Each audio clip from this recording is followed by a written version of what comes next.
Ah, pwede. Forward na lang siguro.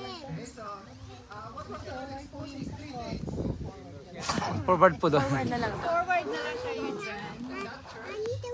Yun, please, move forward. Mas madali siguro yun. While you're doing that, Wash I will continue. Mami, wash hand behind ko. Wash hand. Keep mo na yun. Keep mo na yun. Keep na kayo. Ikot. Ay, Welcome to Alberta. So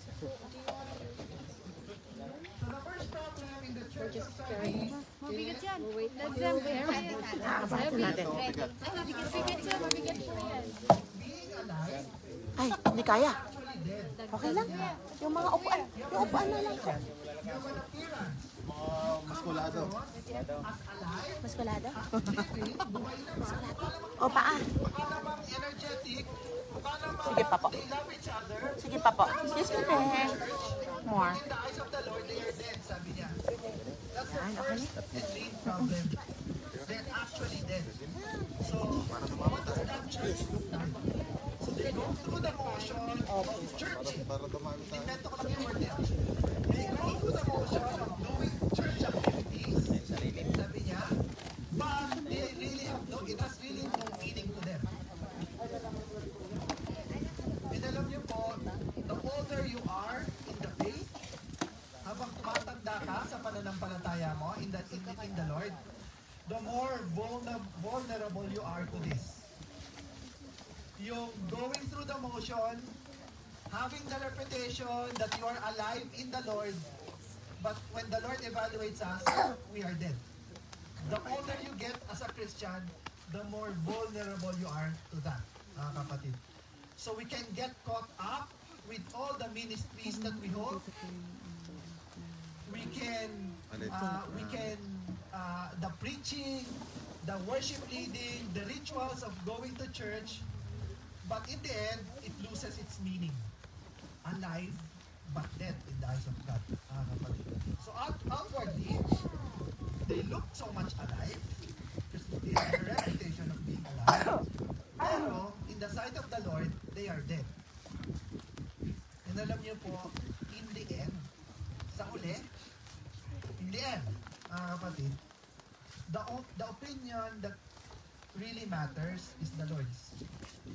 So it doesn't matter if the pastor, the elder, your friends, your family, oh, you're so religious, oh, you're so God-fearing, God-loving. It doesn't matter what people say. Kay Reverend pa yan. The most important opinion is the Lord's. Even if all people say, you are so good, you are so godly, you are so religious, but when the Lord says, no, you're not, you're dead in my sight, that's what counts. And that's what we have to strive, mga kapatid. To not be, and having the appearance of being alive in the Lord, pero dead in His sight. Okay? Second problem that they have is yung sinabi niya sa verse 2. Sabi niya, I have not found your deeds complete in the sight of God. Their deeds, their works, yung mga ginagawa nila, yung pagtatayo nila ng mga gazebo, their cooking, their fellowship, everything that they were doing inside the church, sabi niya, their deeds, their works, they never come to completion. Magaling lang sa umpisa. That's what the Lord is saying to them.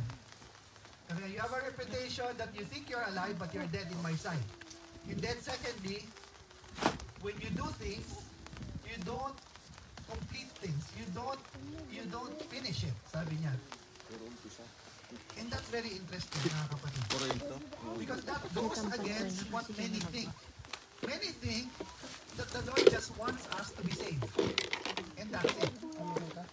Pero, when the Lord was writing to this church in Sardis, He was actually expecting them for their deeds to come into completion. May expectation, mga kapatid. In the eyes of the Lord, He just doesn't want us to be saved. He wants us to do some work that needs to be completed. hope you're getting that. There's responsibilities to be fulfilled when the Lord saves us, mga kapatid. There's a certain expectation that God has for you and me and the church, mga kapatid. It may not exactly be the same. Kasi yung iba, when you ask them to sing, they can only sing in the washroom while taking a bath. Yung iba, when you ask them to preach, first sentence pa lang, hihimatayin na, they faint.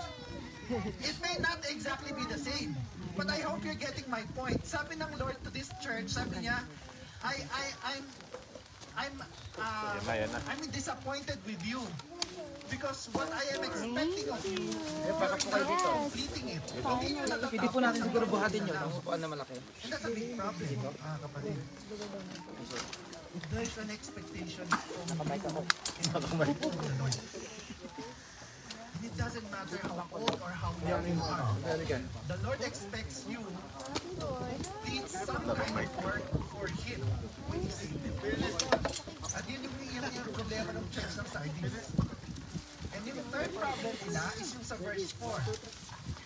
Their clothes were soiled.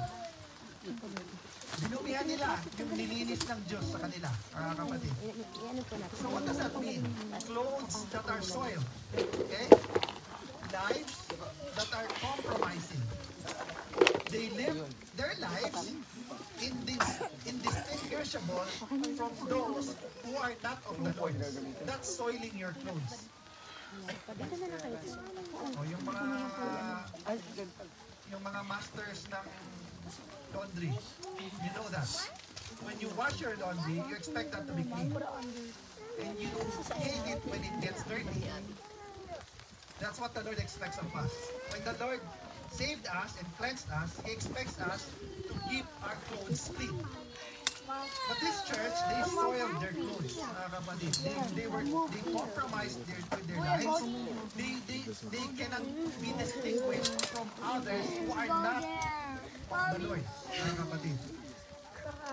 Kaya yung thinking na pwede namang makisama, huwag nang makisama, that's not true, mga kapatid. That doesn't apply. Okay lang yan, basta huwag kang makisama. Just don't do what they're doing. It's okay to accompany, to be with them. That's not true. Because sooner or later, you're going to do the same thing. Kapatid, we cannot think that way.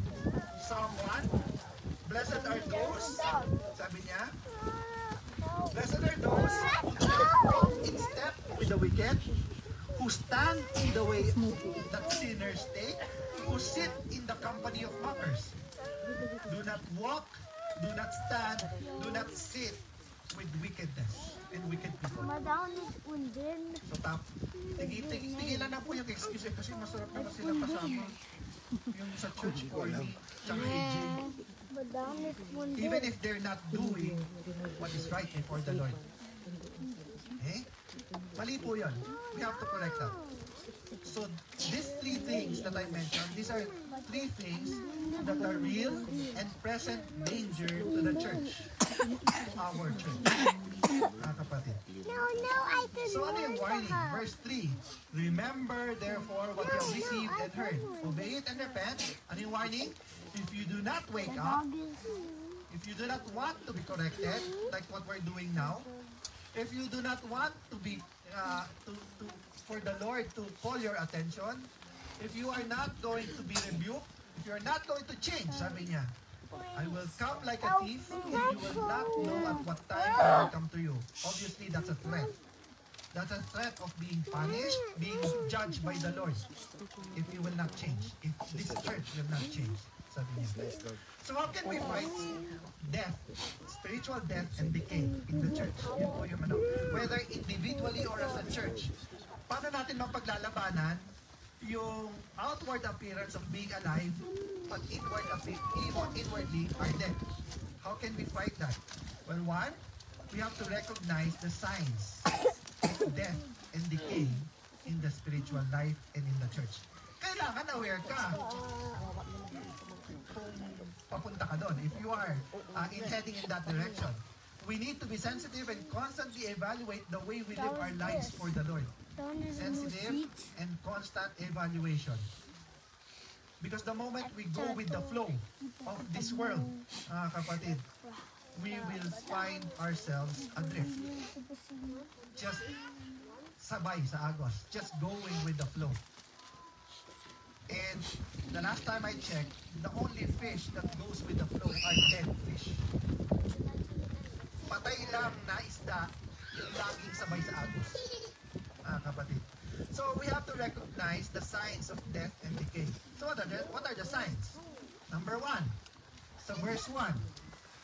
First sign is when we only live for ourselves instead of living for the Lord. Kapag ka nagsimula ka ng you're the boss of your life, then you're heading in that direction, mga kapatid. Kaya sabi ng Lord, you have a reputation of being alive, but you are dead. So when what we seek is the appearance of being alive, although in reality we are dead, we're heading in the wrong direction. So this happens when we live this life for ourselves, instead of supposedly living it for the Lord. Okay? This happens when we do things kasi the pastor is looking, or the elder is watching, or worse, si crush kasi nakatingin at what I'm doing. Okay? We will have the appearance. So having the appearance is different from the actual thing. Yung mukha lang, iba dun sa totoo, mga kapatid. Looking holy is different from really being holy. Okay? So is appearing to be caring compared to mukha lang namang concerned siya. Okay? So is appearing to be loving when compared to actually really loving, kapatid. So, and I will not be the judge of that. Pastor Julius will not be the judge. The elders will not be the judge of that. But let me assure everyone today, the Lord will be the judge of that one day. Lahat po tayo harap sa Kanya. We will face the Lord one day, and He will be the judge of that. If we are just trying to appear holy, loving, caring, trying to appear like a church, when in fact we are just a dead church in the eyes of the Lord. So, anong advice? Stop pretending. Stop the hypocrisy. Stop the appearance of something that the Lord does not want us to be. There is no room for that in the church. Wala, whether in Edmonton, Calgary, or anywhere else inside the church. There's no room for that, kapatid. Kaya sabi ni Paul sa Galatians, you live for the Lord. You live your life for the Lord. So if you have been a Christian 10, 20, 30, or 50 years, kapatid, and you missed that point, all those 50 years, you missed that point, I should have lived my life for the Lord. Then, it's not too late. You can still start living your life for the Lord, because that's what the Lord is expecting of us, mga kapatid. Kaya sabi ni Paul, the life I live in the body, I live by faith in the Son of God. He loved me and gave Himself for me, sabi niya. That's what Paul realized, and he shared to the Galatians. And to Paul, when he realized that, his plan, or God's plan, became his plans. God's desires became his desires. God's priorities became his priorities. What the Lord loved, he loved. What the Lord hated, he hated. That's what living for the Lord is, kapatid. Okay? So don't fall into the trap the Pharisees fell into. Matthew 15. Sa Matthew 15, the Pharisees came to the Lord Jesus Christ. Sabi niya, why are your disciples not following the traditions and the commandments? Then, you know the story, the Lord Jesus rebuked the Pharisees. They were so keen on traditions and obeying the commands that they missed the God who is behind all of it. Getting my point? We might be so busy with what we're doing inside the church that we might be missing the God who is the reason why we are in the church. Kailangan balikan natin yan. We must find God in everything we do in this life, in everything we do in the church. So find God in the sweeping of the floor or arranging the chairs. Find God in leading the worship or playing the instruments. Find God in the preparation and even in the delivery of your messages. Because that's what we need to go back to. Otherwise, we're going to miss the point. We're going to be so engrossed with the chairs need to be arranged and you forget about God. The message needs to be funny so the people will be entertained. You miss the point. But find God in everything that you're doing in your life. Okay? Because if we don't, sooner or later, we appear to be alive and yet dead in the eyes of God. Sooner or later, ganun po yung nangyayari. We miss the point. So what else is the other side of the spiritual decay and death, mga kapatid? The other side is what he said in verse 2. When what remains, when the little love that you have in the church, the little patience for your brother, the little love that you have for God that remains, when that is dying, sabi niya. And the things that you are doing for the Lord, you cannot bring into completion. That's a sign of the spiritual death and decay, mga kapatid. Kaya sabi niya, wake up, strengthen what remains, and is about to die. Meron pa namang konti. But, it's about to die. It's about to be extinguished. And then, sabi niya, because I have found your deeds, I have not found your deeds complete in the sight of my God, kapatid. When the little love for the Lord, when that little concern for the church that you have now, kapatid, when that little respect for what the Lord desires in you is dying, you're in a very dangerous place. When the joy of serving leaves you and gets replaced by burden and anxiety. Ito na naman, magsa-Sunday na naman. Ito na naman, nagpapatawag na naman ng prayer meeting. When the joy of serving the Lord is starting to leave you, when it becomes burdensome, mga kapatid, you're at a very, very dangerous place. When things are half done and never brought to completion, that's a very dangerous place, mga kapatid. Sabi nila, don't start with a bang and end with a whimper. Malalim yun. Bulong. Don't start with a bang and end with a whimper, with a whisper. Ang ingay-ingay mo, ang galing-galing mo, you're so energetic at the very beginning, but you have no energy to finish the work. Don't do that, mga kapatid. Remember, we are all running a race in this Christian life. We are all running a race. The goal is not to look good as we run. Hindi magpapogi at magpaganda. The goal is not even to have what we want as we run this race. The goal is not even to enjoy this so-called race of life, mga kapatid. The goal is to finish the race. To complete the task at hand that the Lord has set for us. Yun yung goal. So, the Lord, it doesn't matter if you finish the race with one leg, with one foot, with one ear, or with nothing, mga kapatid. The goal is to finish the race. Mga kapatid, it might not be very pleasant during the race, but the goal is to finish the race, mga kapatid. So, don't be a jack of all trades, but a master of nothing. Master of none. That's what the church in Sardis were doing. They were so good at the very beginning, but the Lord was rebuking them. Nothing has been done into completion.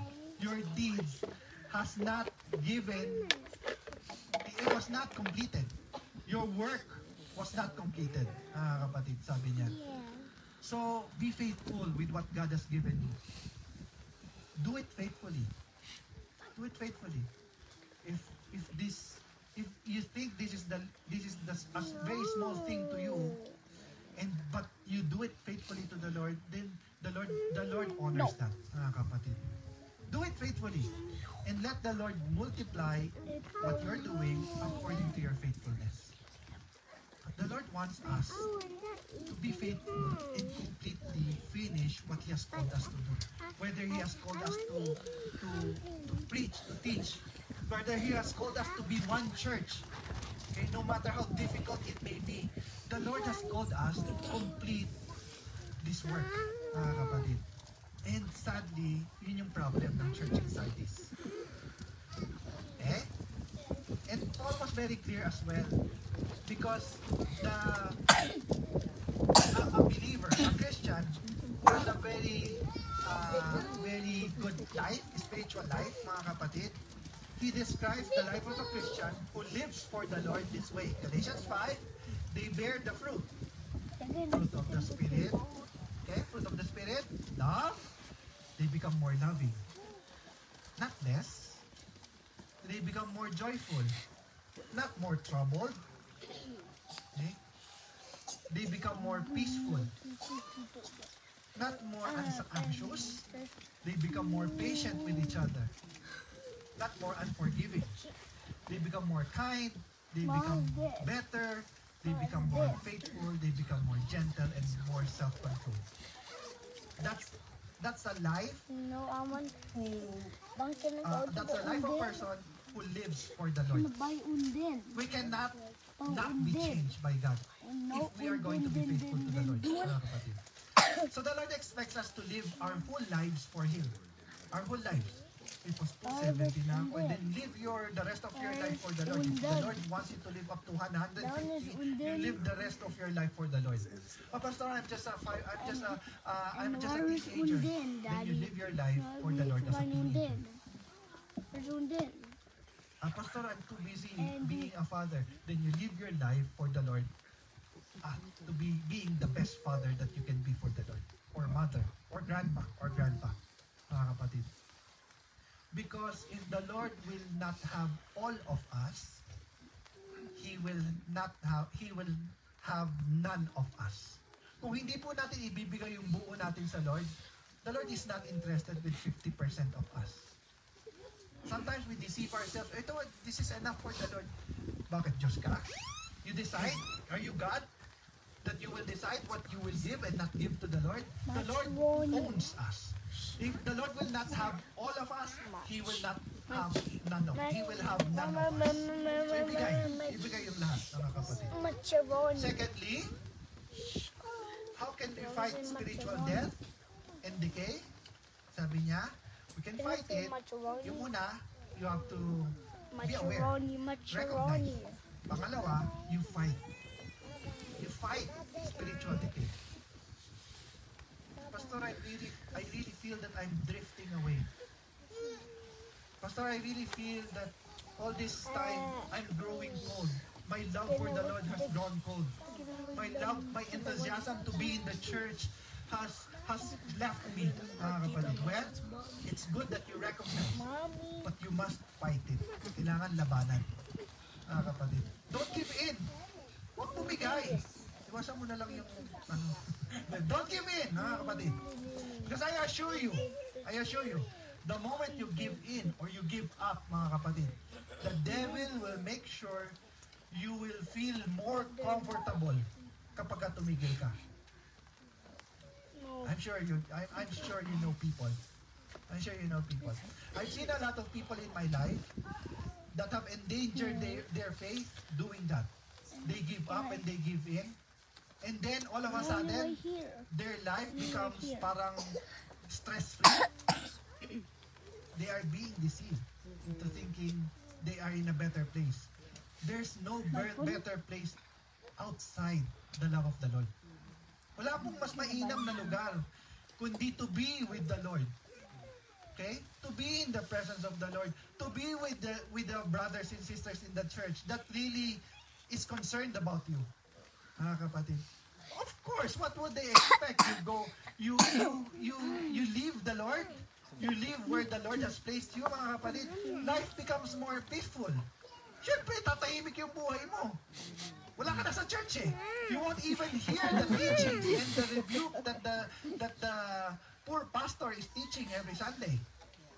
If you depart, if you give in, mga kapatid, of course that will be a more peaceful life. Of course your conscience will be more quiet without that brother or sister, mga kapatid. Because there's nobody else to call you out kapag nagkakamali ka. Because there's nobody else that will say to you and have the courage. Do you realize that? Do you realize that you have to master, kailangan mong mag-ipon ng lakas ng loob to correct a brother or a sister? Because you're endangering that relationship. But because of concern, you have to do it. And that's exactly the reason why others don't do it. Because they do not want to ruffle the feathers. Ayaw nilang baka ma-offend, baka masaktan, baka di na mag-tights. Macaroni. Tampok. Gusto macaroni. Ayun kapatid, that's a recipe for disaster. Mate. That's a recipe for disaster when we don't fight the urge na it's easier outside the church than inside the church. You have to fight it, no matter how difficult that may be. So how were they to fight the decay? Remember what they have received. Obey and repent. Verse 3, sabi niya. Remember therefore what you have received and heard. Obey it and repent. Kailangan humingi ng tawad. Okay? Kailangan may talikuran, mga kapatid.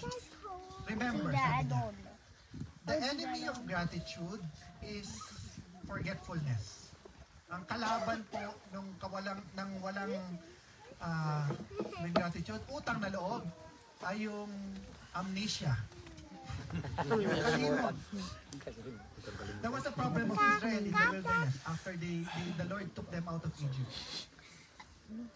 Have you ever thought about that?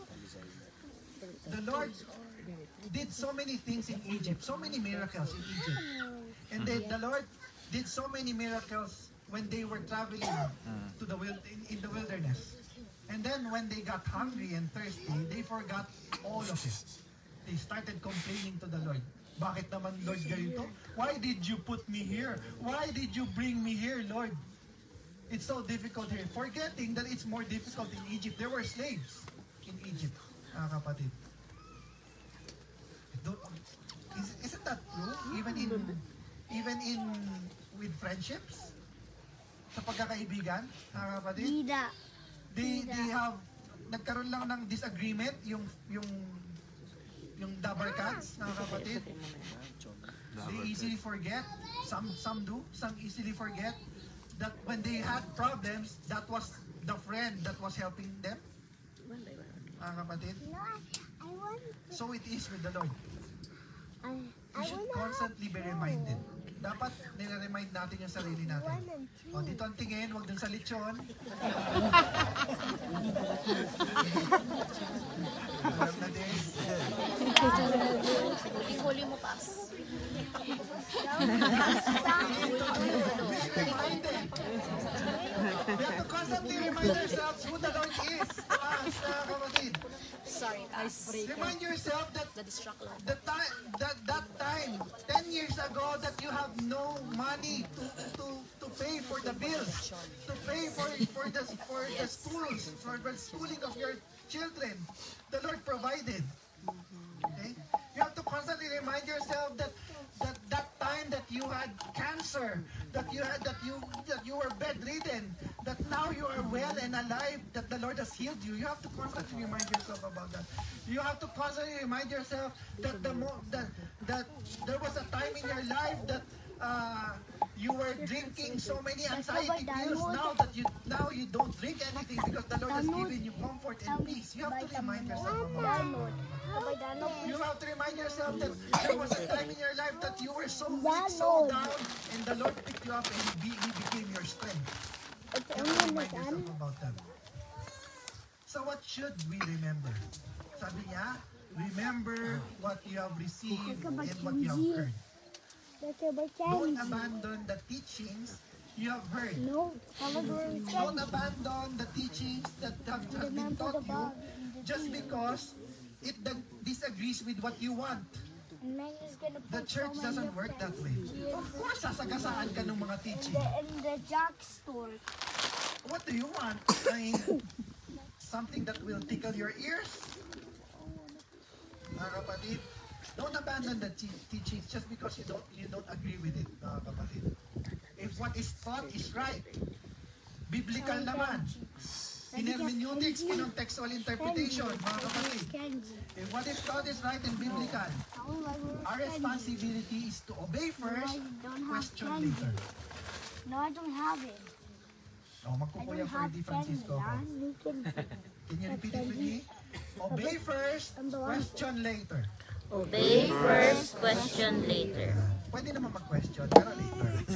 Obey first muna. Pinag-aralan naman po yung mga teachings, mga kapatid. So when we are proven wrong, what do? You repent. There's no shame in admitting that you make a mistake. You made a mistake. Wala naman pong kahihiyan doon. Nagkamali ako. Pasensya na po. Sorry. I will try my best to correct myself. I will humble myself that I was wrong. There's no shame in that. That is what the Lord is doing. The Lord is in the business of changing people. Mga kapatid, we all make mistakes. Lahat naman po tayo nagkakamali, mga kapatid. What's important is we are humble enough to be corrected. Because if we are, the Lord can change us. Mababago tayo ng Diyos. And then how else were they to fight decay? Sabi niya, remember to fear the Lord. Remember to fear the Lord. Yung iba kulang sa takot sa Diyos. Kasi the Lord is their bro. Si bro. That doesn't, it did not help. It did not help. That TV series did not help. Calling, oh, the Lord is my best friend. Yes, the Lord is your best friend, but He is also our judge. The Lord is my provider. Yes, He is our provider, but He will also take account of what we are doing with what He has given us. Kapatid, we have to fear the Lord more. Kapatid, we became so intimate with the Lord that the fear of the Lord, the reverence for the Lord, has left us. So we can go to church even if we have hidden sins in our lives. So we can fellowship and we can even pray to the Lord with an unforgiving heart. What's that? That's losing that fear for the Lord. We can share, we can do church activities, and yet we lie to each other. And we lie to the Lord. Alam niyo ba, last yung sa Acts, there was one couple who lied to the Lord, they died instantly. Hindi nga, hindi ginagawa ng Lord ngayon yun. Walang matira. Church. Sabi niya, we have to remember to fear the Lord. He will come like a thief. He will come like a thief. Parang magnanakaw daw. Parang magnanakaw siya to those who are unprepared and unfaithful. If you are prepared and you are faithful to the Lord, you have no reason to fear the coming of a thief. So you're always prepared. So, those who are unprepared and those who are unfaithful, the Lord will come like a thief and He will judge them. Tulad sila. Sila yung taga-ibang church, hindi naman taga-JF. Sana. But those who prepare and remain faithful to the Lord will not surprise us because we are waiting and preparing for His coming. And when He comes, He will bring His reward. Magagalitin pala po siya. And here's what He says. Verse 3, if you do not wake up, I will come like a thief and you will not know at what time I will come to you. But, sabi niya, in that church, in this church that seems to be alive but is actually dead, sabi niya, you have a few people who have not soiled their clothes, sabi niya. Meron naman mga faithful pa rin. Sabi niya, these faithful people, these people that still prepares for my coming, sabi niya, they will walk with me dressed in white for they are worthy. Sabi niya, he who overcomes will light them. So he was referring to the church, the people, in the believers in Sardis. Sabi niya, there meron namang faithful pa na natira.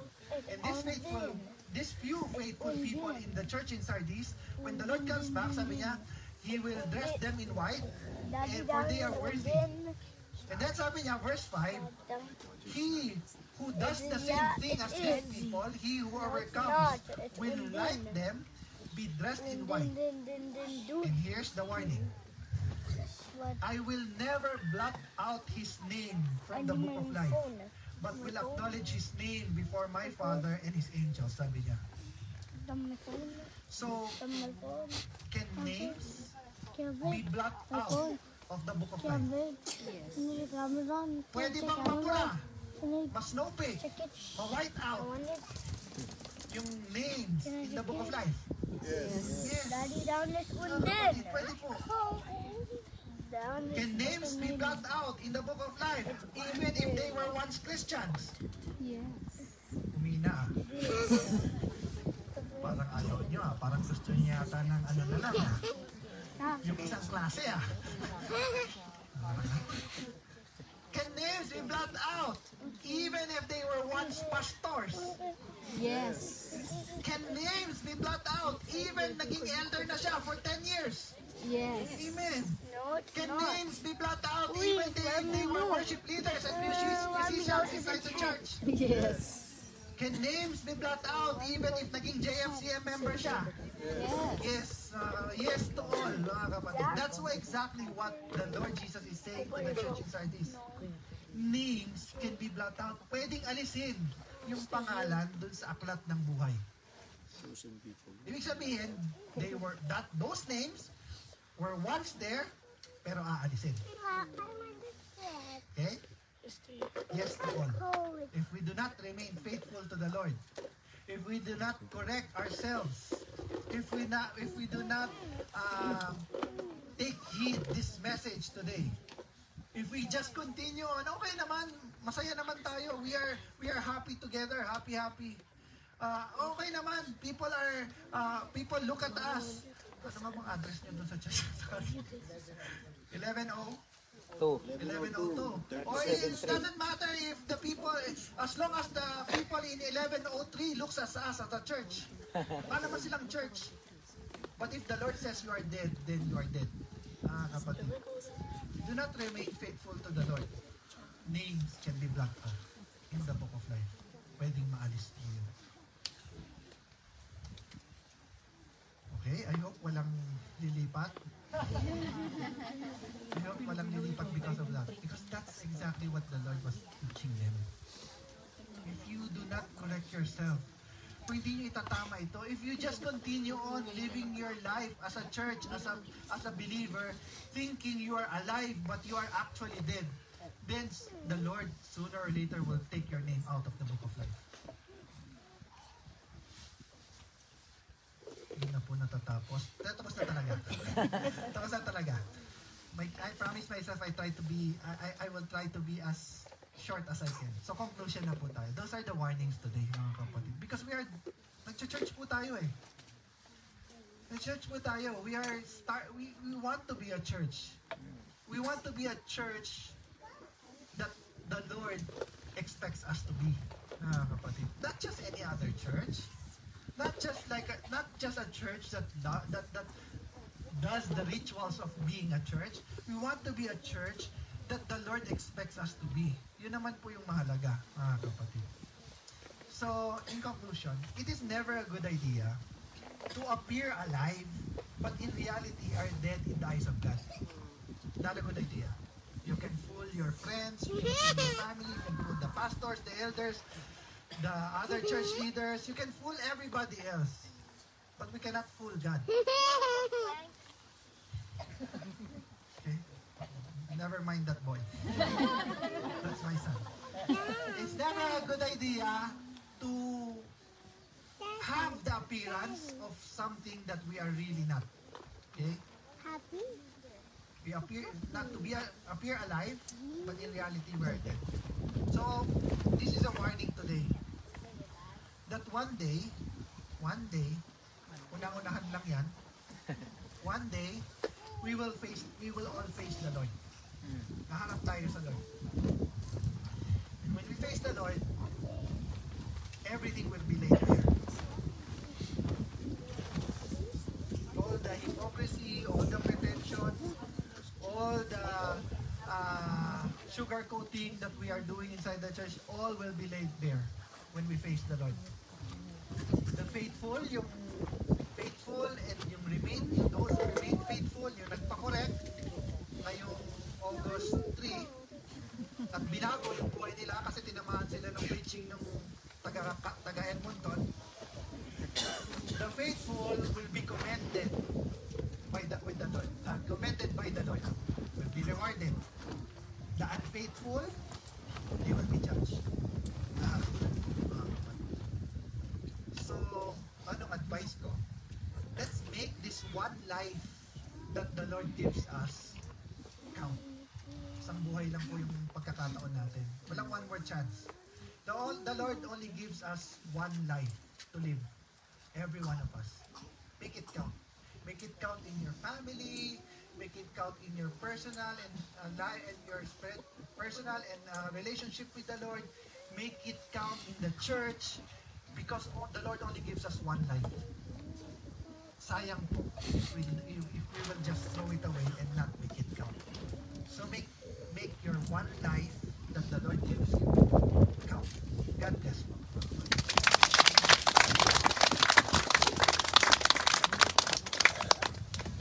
Yan, nakulog na.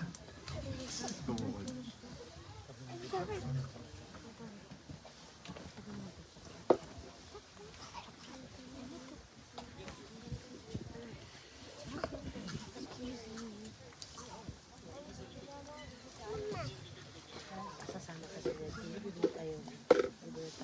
Naman, dito pa siya. Nabisi na ako. Okay. Morning, brothers and sisters. So, Sasama ka sa dati. it's announcement time. And just want to let everyone knows that after the service, we will be having our church group camping. So, where will it be? Okay, just wait for the instructions how we will arrange ourselves so that we will have a good presentation in the picture. Okay, so anyway, it's not yet raining. And for our, that's it? Okay, maybe I will just take the opportunity to make this announcement. For those who will be leaving the last from this side, we will be responsible for at least everybody before you leave. Be responsible on your side to make sure it is clean. Okay, so all the garbages, even small things, especially the plastic ones, just make sure to make the side clean. Okay, so that's for the announcement. Our checkout time will be 12 o'clock tomorrow until 2 p.m. Maybe because of the rain, it's expected. There will be no lunch tomorrow. If there's anything left over from the breakfast, yeah, Most likely the lechon. We will all join together to finish those. Okay? Alright, so let's go for our offertory. And our offertory first will be coming from the book of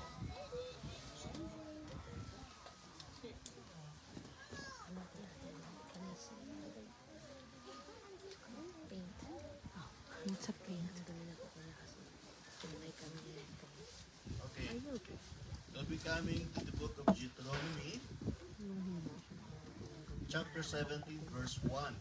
It says here, "You shall not sacrifice to the Lord your God an ox or a sheep which has a blemish or any defect, for that is a detestable thing to the Lord your God." So, brothers and sisters, this is a writing coming from the Old Testament, in which we know that in their time they don't have a clearer picture. I'm not saying that we have a clear picture now of what God is telling us. It could be clearer by the time comes as well. You might not have the full picture still, but definitely we have more picture than what these people are doing at the time of this book in Deuteronomy. It says here that to make sure that their sacrifices, because what we know as what they were taught of, they had to make a sacrifice for their sins, the sin offering.